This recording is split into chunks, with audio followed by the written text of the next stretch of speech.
Sa isang bansang puno ng ingay ng politika at kontrobersya, sino ang nagsasabi ng totoo?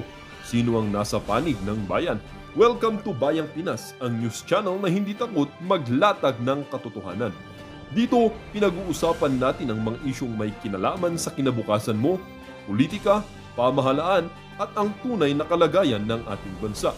Hindi kami bayad, hindi kami bulag. Sa Bayang Pinas, ang boses ng mamamayan ang tunay na headline. Kaya kung sawang-sawa ka na sa mga baluktot na impormasyon at scripted na kwento, dito ka na. Dito sa Bayang Pinas, tayo ang bantay at boses ng bayan. Kung gusto mong manatiling mulat at informed, don't forget to like, share, and most importantly, subscribe dahil sa panahon ngayon, ang kaalaman ay kapangyarihan. Ito ang Bayang Pinas, balitang totoo, pusong makabayan para sa sambayanang Pilipino. Tara na't alamin ang tunay na balita. Abogado pa, abogado. Oh, si Chua! Walang iya ka, Chua! Magpakita ka! Huwag kang magtago! Di ba yayabang ninyo nung panahon ni Tamba last year? Ang yayabang ninyong lahat! Puro kayo AIX, puro kayo wakap! Yung mga 777, 666, 444, 1010, 999. Di ba? Ubus na ba yung pera na dinadala ni Sergeant Gutesa? Siguro inahakot yung mga pera doon sa bahay ni sa Valle Verde. Pinag-aati-atian nila doon sa Porsche Park.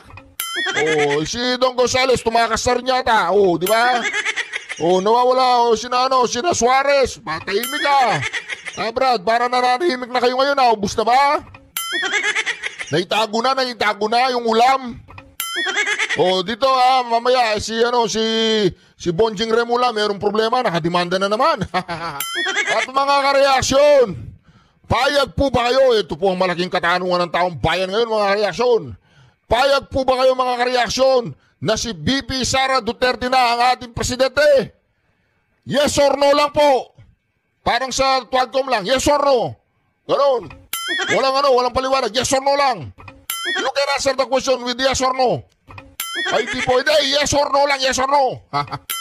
Mga reaksyon. Ito na. Umpisa na natin Ito pong kay Leila de Lima, English. English po ito. Magaling po tayo mag-translate, di ba? Ita-translate po natin yan, mga reaksyon, sa Tagalog. Nag-i-English po siya. Ito po.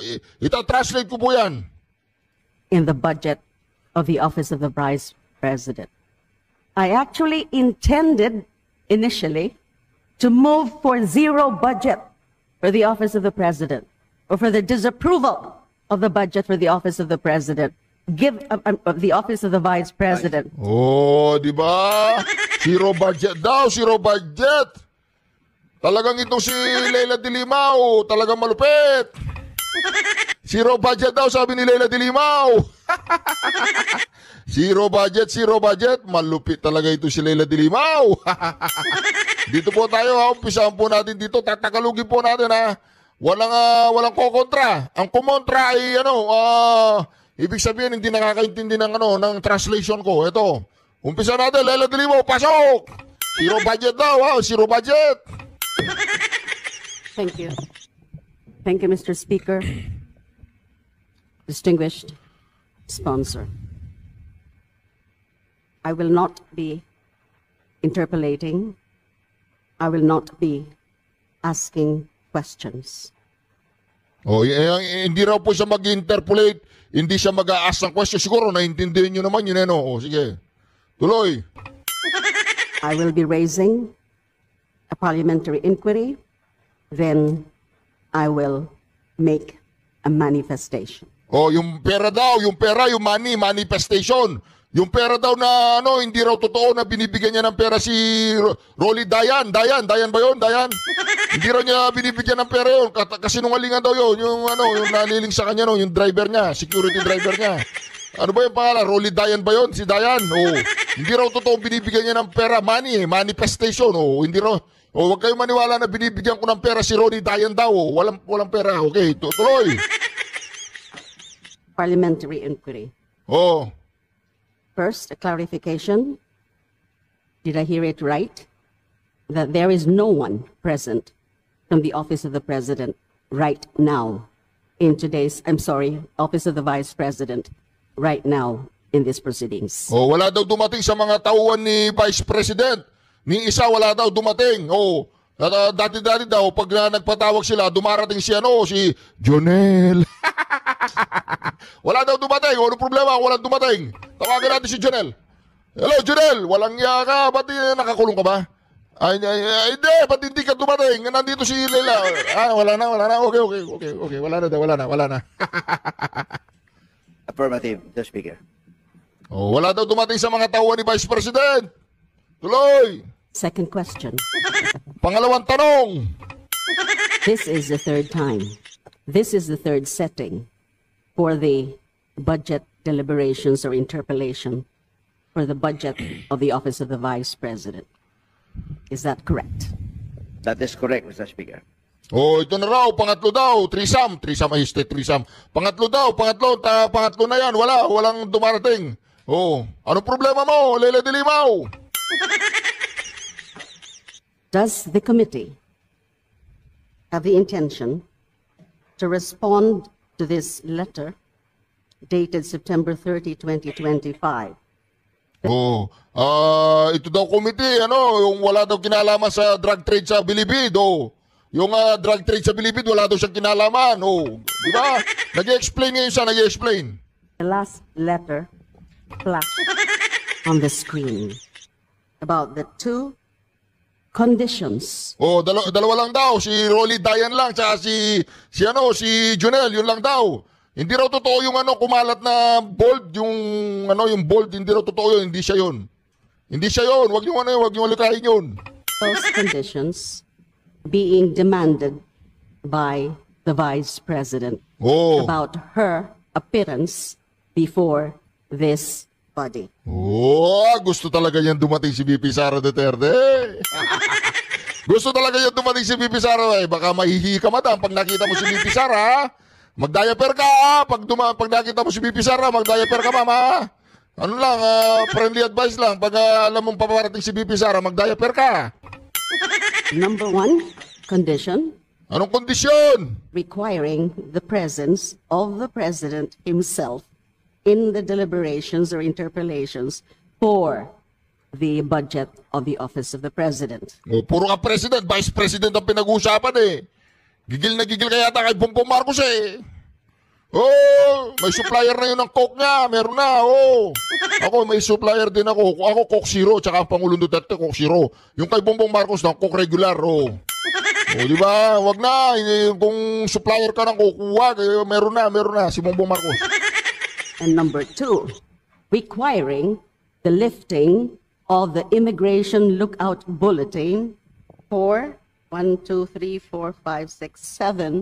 officials of the Office of the Vice President from the list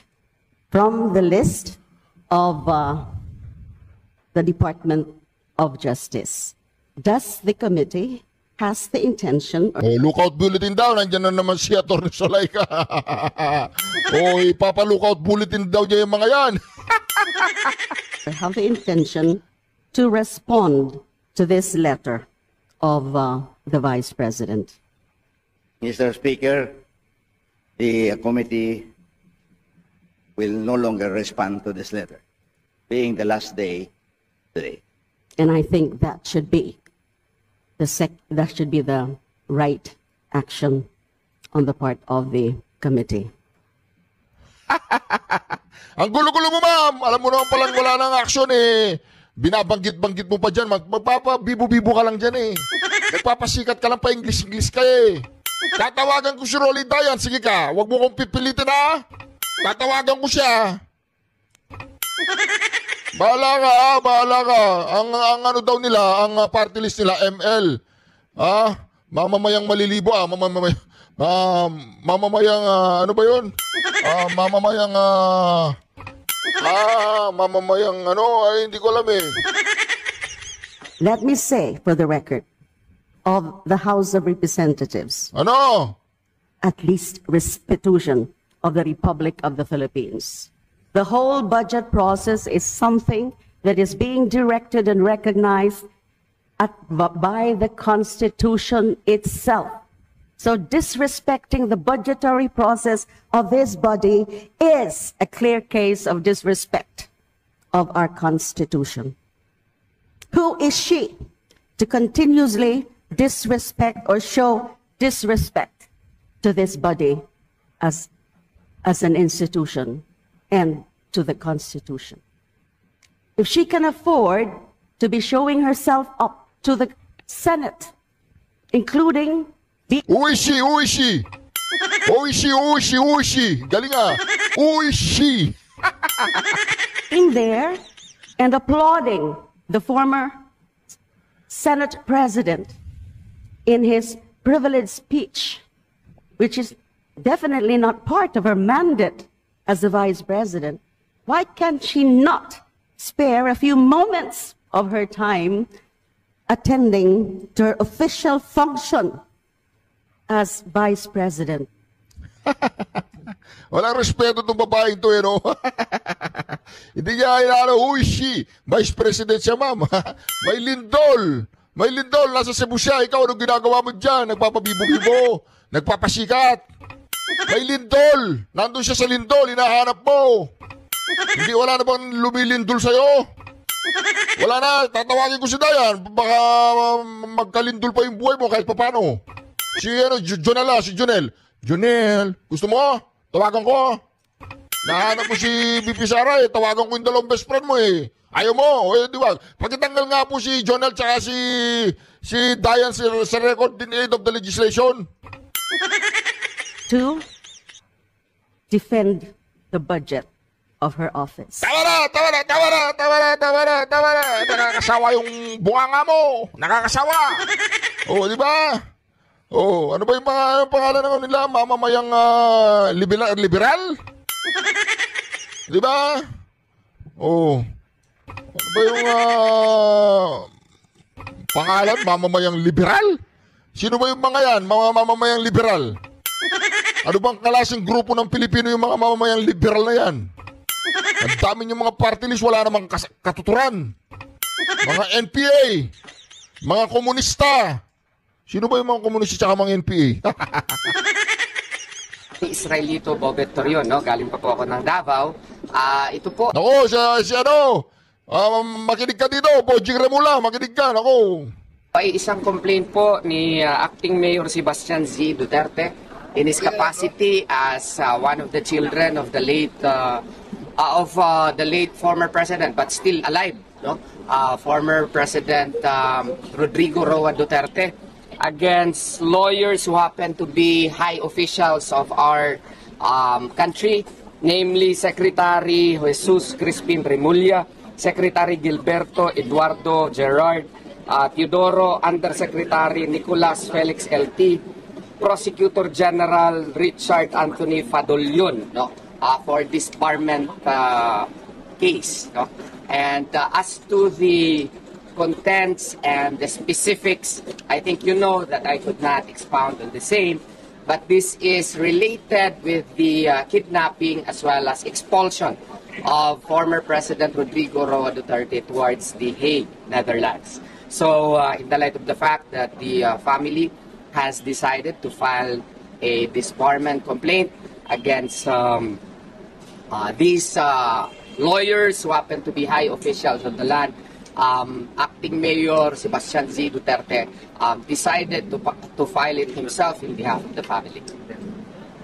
So what can you say? Kasi nagkaka-file lang sa office kanina, pero criminal case? Yes, this is a different subject matter. The cases filed before the Ombudsman, I think you know, concern the criminal actions as well as the administrative aspects of the cases that are concomitant with the actions committed by the officers, and those likewise involve police officers such as General Martil, General Torre, and other high officials of the land who are not lawyers.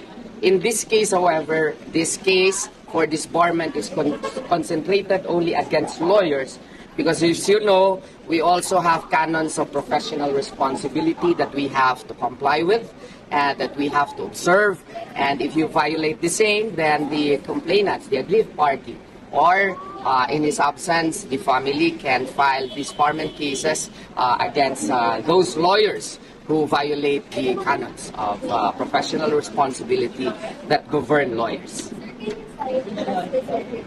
That I cannot anymore, but the canons of professional responsibility, canons 1 to the rest of the canons, and if I will mention the same, I might be violating my oath. I am a practicing lawyer, a law professor, and a law dean. I do not wish to be counter-filed with a disbarment case likewise. Will this block the application? Hopefully, I do not have any qualms on the matter, nor would I hide. That's one of the aims that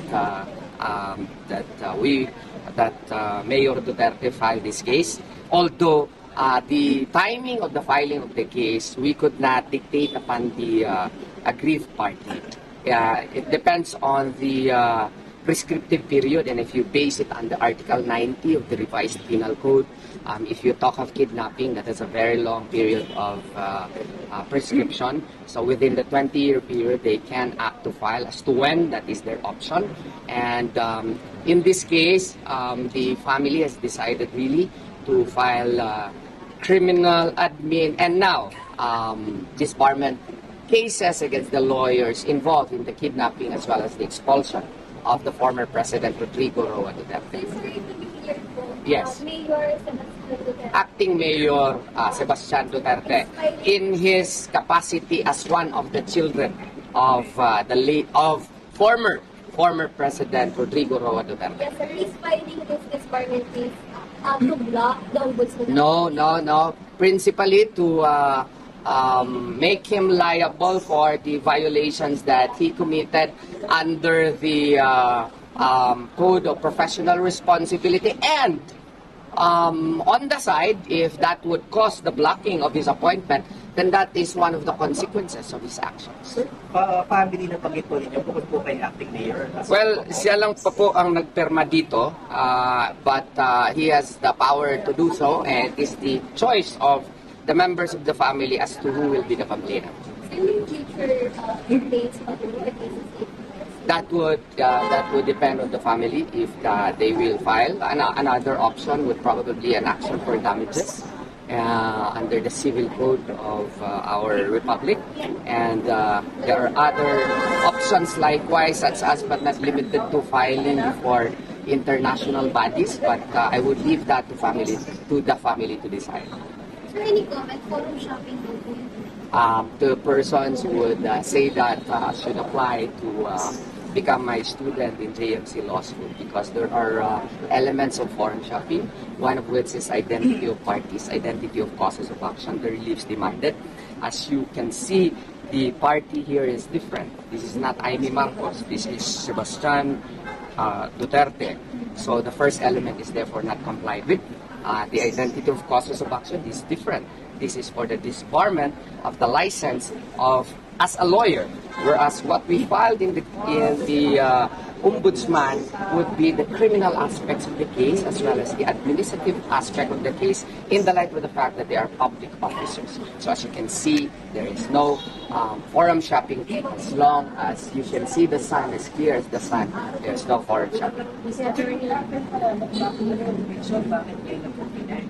As what I have said, the option to file it as to when depends on the complainant. As you can see at the Article 90 of the revised penal code, prescription of crimes up to 20 years for grave offenses. So within the 20-year period, it's up for the complainant as to when to file it, because complainants may have different reactions, the psychological aspect, physical aspect, financial reasons likewise may come into play as to why they would delay the filing.